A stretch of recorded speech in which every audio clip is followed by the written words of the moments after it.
سلطان أيوبو هل كان سو استاغو غوريغاغا وما سocdo kaale waxa tiraada gurigaaga uma socdo سلطان داوود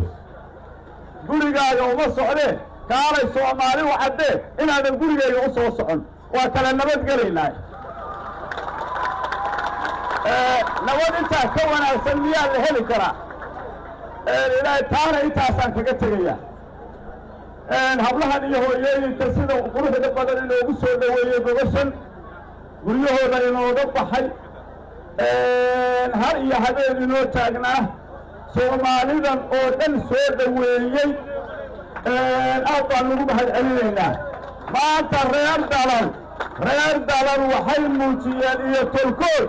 miisaanka iyo milmaha ay leeyihiin miisaanka iyo soosa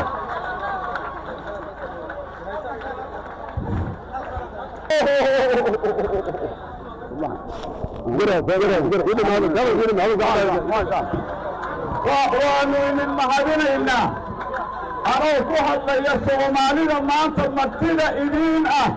madaxooda waana ajabiseen waana soo